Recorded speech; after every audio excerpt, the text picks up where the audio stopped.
मैं नगेंद्र प्रताप सिंह तोमर, प्रदेश मंत्री, हिंदू युवा वाहिनी। आप बहुत ही आनंद हर्षोल्लास का दिन है। सबसे प्रथम आपको मैं राम जन्मभूमि के मंदिर निर्माण के भूमि पूजन की हार्दिक शुभकामनाएं प्रेषित करता हूं।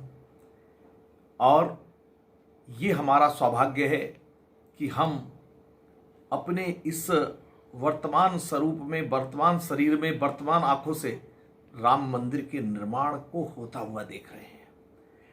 लगभग 5 शताब्दियों के संघर्ष के बाद जब मुगल आक्रमणकारियों ने बदनीयती से, वो लोग जो बुत परस्ती के खिलाफ थे, उनके द्वारा जब हमारे आराध्य श्री राम की जन्मभूमि से मंदिर को नष्ट किया गया, हिंदू जनमानस शांत नहीं बैठा।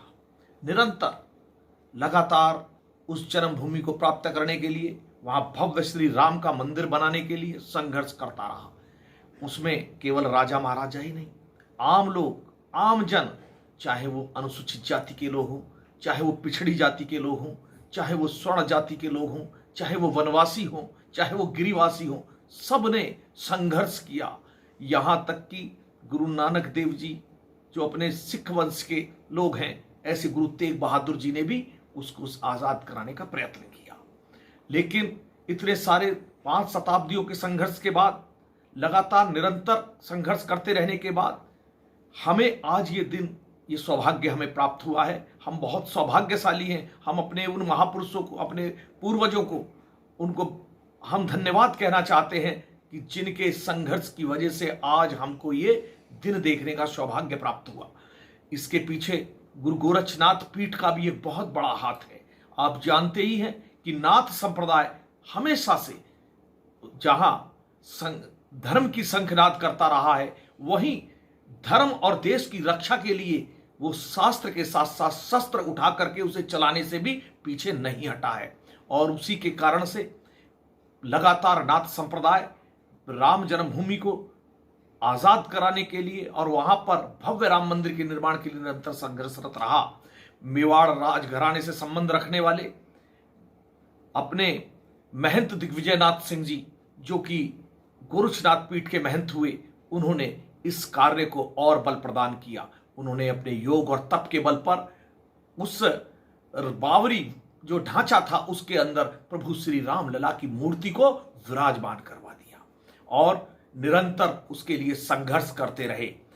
अंग्रेजों के बाद काले अंग्रेजों की जो सरकारें आई, उनको भी वो चुनौती देते रहे, उनसे भी लड़ाई लड़ते रहे कि इस पर, वैसे तो ये कार्य तभी हो जाना चाहिए था जब देश आजाद हुआ और उसके बाद हमने सोमनाथ के लिए उसका पुनर्निर्माण किया। उसी प्रकार से हमारे ये 3 देव स्थल जो उत्तर प्रदेश में हैं, चाहे वो भगवान कृष्ण की जन्मभूमि हो, चाहे वो राम की जन्मभूमि थी, और चाहे बाबा विश्वनाथ का मंदिर था, इस पर भी भव्य मंदिर का निर्माण हो जाना चाहिए था। लेकिन दुर्भाग्य, काले अंग्रेजों ने जिस प्रकार से सत्ता हथियाने के बाद हिंदुओं को अपमानित करने का कार्य किया, कालनेमी बनकर, मारीच बनकर छलने का कार्य किया, वह, लेकिन गुरु गोरक्षनाथ के ये जो महंत हुए हैं, इन्होंने धर्म के उत्थान के लिए और धर्म की स्थापना के लिए और अपने स्वाभिमान और सम्मान के लिए, प्रभु राम के लिए निरंतर संघर्ष करते रहे। उसी क्रम को आगे बढ़ाते हुए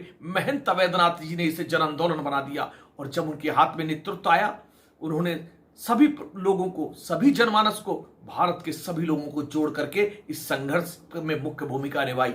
और हमें वो भूलना भी नहीं चाहिए, जब राम रथ यात्रा लेकर राजवानी जी निकले थे, तो उसके सारथी भगवान कृष्ण के रूप में कौन विराजमान थे? नरेंद्र मोदी विराजमान थे। और वही नरेंद्र मोदी जिनकी वजह से, जिनके लगातार निरंतर प्रयासों के द्वारा, और योगी जी जिन्हें हम भूल नहीं सकते, ये 2 दिव्य महापुरुष पृथ्वी पर अवतरित हुए हैं और शायद हिंदू धर्म और देश को रक्षा के लिए उत्पन्न हुए हैं। इन्होंने सारे मार्ग प्रशस्त किए राम मंदिर बनाने के। जो भी बाधाएं उसमें उत्पन्न हो रही थी, एक एक करके सबको हटाया और आज ये हमें सौभाग्य प्राप्त हुआ इन देवदूतों, इन 2 देवदूतों के कारण कि आज हम अपने इस सशरीर से हम आज प्रभु राम के राम जन्मभूमि पर श्री मंदिर के भव्य निर्माण को होता हुआ देख पा रहे हैं। ये हमारा सौभाग्य का विषय है और मैं सभी को बधाई देना चाहता हूं कि ये जो लाखों लाखों हमारे पूर्वजों ने इस भगवान प्रभु राम के मंदिर को निर्माण करने में जो बलिदान दिया है वो व्यर्थ नहीं जाएगा और राम मंदिर राम जन्मभूमि पर बनकर के राम के जो काम है वो हमें याद दिलाएंगे।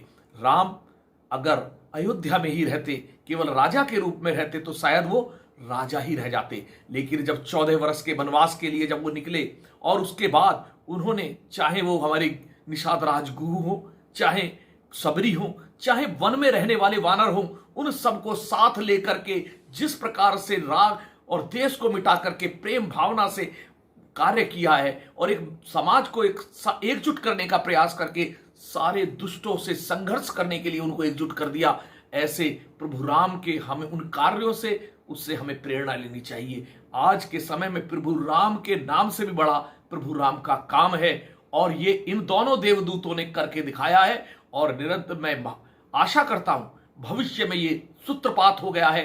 भारत मां फिर से विश्व गुरु बनेगी और हिंदू धर्म का डंका सारे विश्व में बजेगा। क्यों? क्योंकि हम सर्वधर्म संभाव में विश्वास रखते हैं, हम वसुधैव कुटुंबकम में विश्वास रखते हैं, लेकिन इसके साथ साथ हम सठे साठ्यम समाचरित में विश्वास रखते हैं। हम किसी को जियो और जीने दो के सिद्धांत पर चलते हैं। अहिंसा हमारे डीएनए में है, ये किसी व्यक्ति ने हमें नहीं सिखाई है, ये हमारा भारत का डीएनए है, इसमें अहिंसा विराजमान है।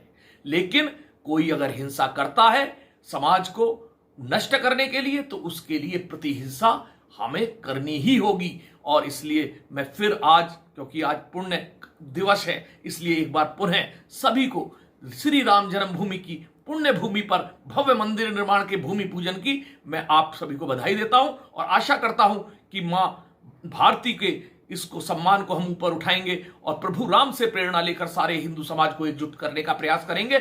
जय श्री राम, जय हिंद, जय भारत।